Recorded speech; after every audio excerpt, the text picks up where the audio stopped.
मित्रों राधे राधे। मित्रों आज ज्योतिष ज्ञान श्रृंखला को आगे बढ़ाते हुए बात करेंगे वृश्चिक लग्न में चंद्र का 12 भाव पर क्या फल होता है।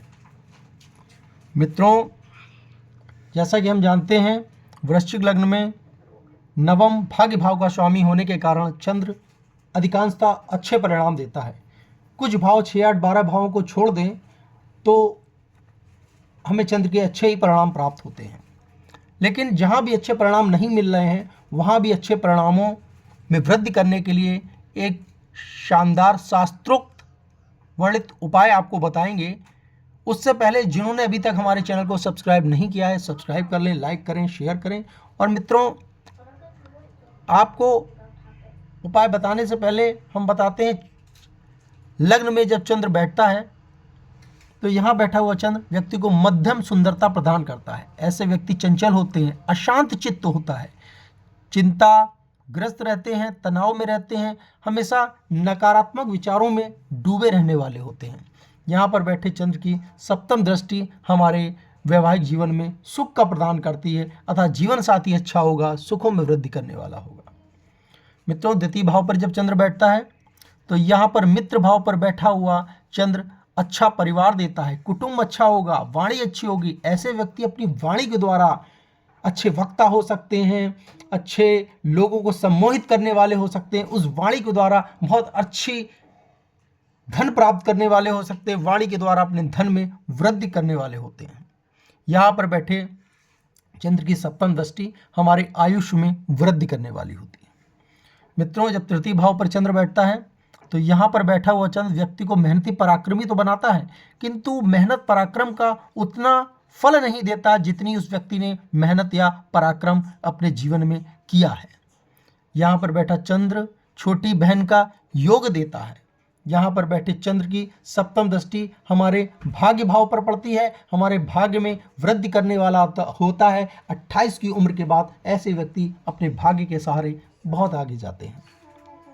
मित्रों चतुर्थ भाव पर जब चंद्र बैठता है तो यहाँ पर बैठा हुआ चंद्र माता का सुख अच्छा देता है, भूमि भवन वाहन का सुख अच्छा देता है। ऐसे व्यक्ति अच्छे व्यवसायी होते हैं, धन उपार्जन करने वाले होते हैं, मान सम्मान प्राप्त करने वाले होते हैं। सप्तम दृष्टि से अपने कर्म भाव पर देखने वाला चंद्र, ऐसे व्यक्ति अगर चंद्र से संबंधित कोई कार्य कर रहे हैं, व्यवसाय कर रहे हैं तो उसमें बहुत धन कमाने वाले होते हैं।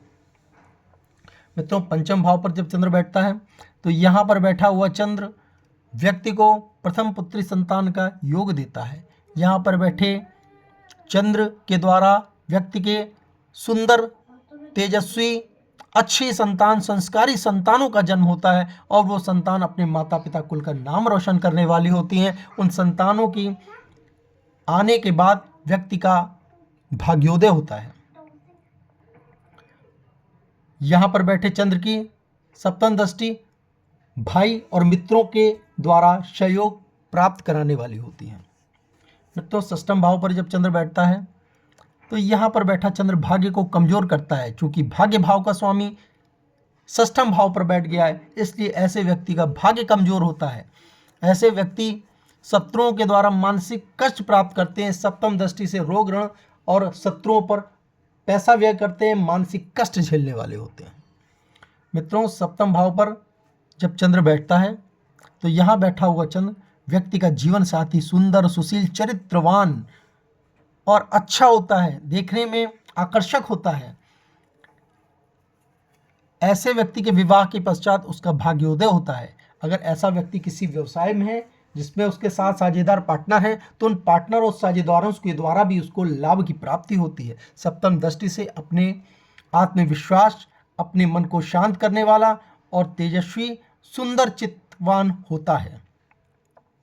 मित्रों अष्टम भाव पर जब चंद्र बैठता है तो यहाँ बैठा हुआ भाग्य भाव का स्वामी जब अच्छे घर में नहीं बैठता, अष्टम भाव पर बैठ जाता है तो व्यक्ति के भाग्य की हानि होती है। ऐसे व्यक्तियों को पानी से बचकर रहना चाहिए, पानी के द्वारा उनको कष्ट होने की संभावना रहती है। गुण विद्याओं का जानकार होता है, मानसिक तनाव, डिप्रेशन में जाने के योग बनते हैं। यहाँ पर बैठे चंद्र की सप्तम दृष्टि हमारे आय भाव पर, हमारे धन भाव पर पड़ती है। हमारे धन में कुछ कमी लाने वाला होता है, परिवार में कुछ मतभेद उत्पन्न कराने वाला होता है। मित्रों चंद्र जब अपनी राशि पर स्वराशि का होकर भाग्य भाव में बैठता है तो यहाँ पर बैठा हुआ चंद्र व्यक्ति को जीवन में बहुत ज़्यादा भाग्य के सहारे आगे बढ़ाता है। ऐसा व्यक्ति बहुत भाग्यवान होता है। ऐसे व्यक्ति को जीवन में ईश्वर का पूर्ण आशीर्वाद प्राप्त होता है। ऐसे व्यक्ति परमपिता परमात्मा के प्रिय होते हैं और ईश्वरीय मार्ग पर चलते हैं, धार्मिक यात्राएं करते हैं, जीवन में धर्म के कार्य, परोपकार के कार्य बढ़ चढ़कर हिस्सा लेते हैं और जीवन में अपने कुल परिवार का नाम रोशन करते हैं। और यहाँ पर बैठे चंद्र की सप्तम दृष्टि छोटे भाई बहनों के भाव पर पड़ती है, उनके द्वारा भी जीवन में लाभ प्राप्त होता है। मित्रों, दसम भाव पर जब कर्म भाव पर चंद्र बैठता है तो यहाँ पर बैठा हुआ चंद्र मान सम्मान की वृद्धि कराने वाला होता है। ऐसे व्यक्ति के भाग्य में वृद्धि होती है। ऐसा व्यक्ति चंद्र से संबंधित कोई व्यवसाय करता है तो उससे इतना धन कमाता है और सप्तम दृष्टि से उस धन के द्वारा अपने भूमि भवन वाहन के सुखों में वृद्धि करता है और जीवन में एक सफल इंसान बनता है। मित्रों, एकादश भाव पर जब चंद्र बैठता है तो यहाँ पर बैठा हुआ चंद्र बहुत लाभ प्राप्त कराने वाला होता है। ऐसे व्यक्ति की आय के साधन बढ़ते हैं। बड़े भाई और मित्रों का पूर्ण सहयोग होता है। सप्तम दृष्टि हमारे संतान भाव पर होती है। प्रथम संतान पुत्री योग होता है और संतान कुल परिवार का नाम रोशन करने वाली होती है। मित्रों, जब द्वादश भाव पर चंद्र बैठता है तो यहाँ बैठा हुआ चंद्र व्यक्ति को व्यय कराने वाला होता है। ऐसे व्यक्ति विदेश जाकर धन कमाते हैं, मानसिक कष्टों में उलझे रहते हैं। सप्तम दृष्टि से रोग ऋण शत्रुओं के द्वारा भी ऐसे व्यक्ति को धन व्यय करना पड़ता है और मानसिक कष्ट झेलने पड़ते हैं।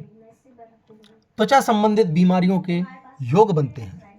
मित्रों, आज हमने आपको चंद्र का वृश्चिक लग्न में जो प्रभाव बताया, जैसा कि मैं आपको बताता हूं कि जब चंद्र की महादशा, अंतरदशा, प्रत्यंतर दशा या सूक्ष्म दशाएं आएंगी, उस समय जो आपको फल बताए हैं और जिन ग्रहों के साथ ये चंद्र बैठेगा उन ग्रहों की युतियों के अनुसार थोड़ा बहुत प्रभाव में अंतर आएगा और जो प्रभाव मैंने बताए हैं वो जीवन में घटित होंगे। मित्रों, चंद्र को अगर अच्छा करना है, चंद्र हमारा मन है। मन अगर हमारा शांत है तो हम प्रसन्न हैं। अगर हमारे पास सारे सुख साधन, सुख वैभव हों और मन हमारा अशांत हो, मानसिक कष्ट हो, तो हम सब कुछ होते हुए भी सुखी नहीं रह सकते। मित्रों, चंद्र के आराध्य देव भगवान शिव शंभु भोलेनाथ हैं। अगर हम हर सोमवार को चंद्र के दिन शिव मंदिर में जाकर श्री हरि भगवान भोलेनाथ को दूध और अक्षत चढ़ाते हैं तो हमारा चंद्र जीवन में बहुत अच्छे रिजल्ट देगा। हमको कुछ दिनों तक लगातार ये उपाय जरूर करना चाहिए, जिससे हमारा चंद्र अगर हमें नकारात्मक परिणाम दे रहा है तो हमारे जीवन में हमें इतनी मानसिक शांति देगा, हमें कूल रखेगा और हमें जीवन में आगे बढ़ने के अवसर देगा। मित्रों, आज का हमारा ये ज्ञानवर्धक एपिसोड आपको कैसा लगा? आपके जो सुझाव हों हमको ज़रूर भेजें, जिससे हमें और अच्छे वीडियोज़ आपको देने की प्रेरणा मिलती रहेगी। आज के लिए आप सभी को राधे राधे।